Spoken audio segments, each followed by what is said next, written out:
Halo teman-teman sekalian, eh, mari kita bincang-bincang sejenak ya, masih dalam seputaran persidangan FS ya, dan keterangan BI sebagai justice collaborator. Semangat peradilan ini kita lihat masih sangat menggebu-gebu ya, terutama para netizen. Dan kita lihat pro kontra ya, memberikan pendapatnya, dan ini baik ya, pertanda bahwa kita semua masyarakat Indonesia ini peduli terhadap sebuah keadilan.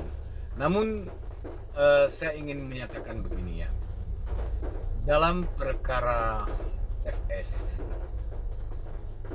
BE ini adalah mempunyai kedudukan yang sama ya, setara secara pidana. Ini menurut pendapat saya sih ya. Tidak ada yang membedakan antara FS dan BE. Kenapa? Nah, karena kalau kita lihat dari pasal-pasal yang didakwakan ya, maka tidak salah ya kalau kita sementara yang bisa menafsirkan begitu ya. Kemudian dari peristiwa yang terjadi juga sulit untuk memisahkan antara posisi BE dan posisi FS dalam kasus kematian BJ ya. Nah, dalam menariknya di sini saya ingin sampaikan begini, bahwa BE selaku ajudan ya daripada FS memisahkan diri dari perkara ini dan dinobatkan sebagai justice collaborator. Tentu di sini ada dua hal ya. Yang pertama, ingin membebaskan diri dari peristiwa pidana itu sendiri. Yang kedua, ada upaya-upaya tentu untuk meringankan ya, dengan alasan-alasan yang yakni akan memberikan keterangan yang benar ya, akan mengungkap siapa-siapa saja yang terlibat dalam peristiwa itu. Nah, saya ingin katakan begini ya, bagi pelaku kejahatan memang sudah wajib, mempunyai kewajiban untuk berbicara yang benar. Kalau tidak benar, maka hakim atau majelis yang mengadili perkara tersebut boleh memberatkan atau memaksimalkan hukumannya terhadap terdakwa dalam sebuah peristiwa persidangan. Nah, bagaimana kalau seseorang ditempatkan sebagai justice collaborator? Silakan ya. Silakan saja, siapapun bisa bertindak sebagai justice collaborator. Tentu ini sangat membantu majelis hakim dalam menangani sebuah perkara.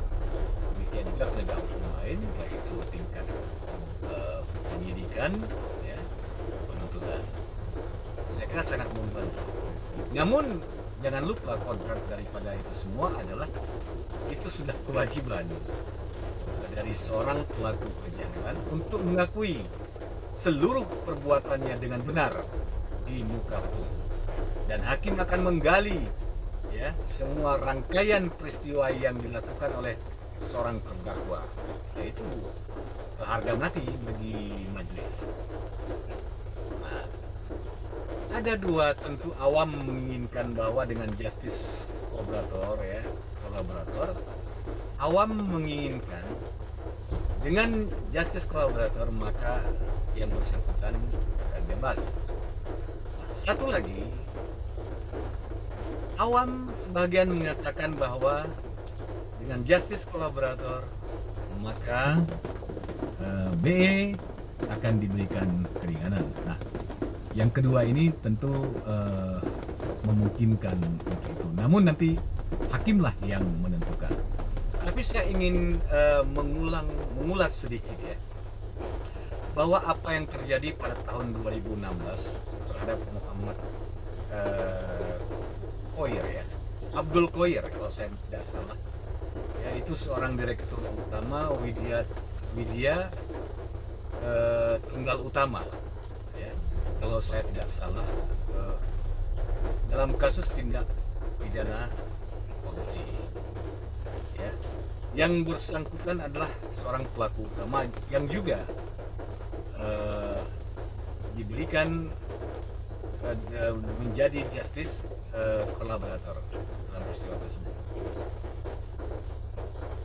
Apa yang terjadi, rekan-rekan ketahui bahwa majelis hakim menyampingkan justice kolaborator terhadap Abdul Khoir sebagai pelaku utama. Bahkan hukumannya lebih berat daripada tuntutan jaksa penuntut umum, gitu ya. Kemudian pada tahun 2013 juga ada satu orang yang diperlakukan sama. Nah, hakim dalam hal ini, kalau saya tidak salah ya, dia tetap berpedoman kepada surat edaran Mahkamah Agung ya, yang terakhir ya, kalau saya tidak salah itu nomor 10 ya, tahun 2017 atau 18 atau 20, saya kurang ini, tapi di sana dimuat bahwa seorang tersangka ya, atau terdakwa yang bekerja sama dengan penegak hukum atau sebagai justice collaborator itu tidak mengenyampingkan ya, perbuatan pidana yang dilakukan. Artinya bahwa yang bersangkutan harus tetap diganjar dengan hukuman dengan perbuatan dia. Nah, apakah dalam sebuah perbuatan yang sama, katakanlah misalnya FS dan BE, ini kan satu peristiwa ya, apakah itu berada di 340, pasal 340, berarti keduanya FS dan BE ada di sana, kan begitu. 388 juga FS dan BE itu ada di situ, keduanya sama ya. Jadi apakah ini pelaku utama ya? Jadi pelaku utama ada beberapa orang yang melakukan tindak pidana tersebut sehingga mengakibatkan J meninggal dunia. Nah, oleh karenanya, apakah sedemikian penting justice kolaborator yang diberikan kepada BE? Jawabannya ya, sangat membantu penegak hukum. Tapi jangan kita juga mengkiri bahwa kodrat daripada seorang terdakwa atau pelaku tindak pidana kejahatan, tindak pidana kriminal memang harus bicara yang benar. Kalau tidak, maka hakim akan menggali dan menjatuhkan pidana tanpa lagi dikurangi daripada tuntutan jaksa penuntut umum. Itu sah-sah saja. Jadi makanya kita semua tidak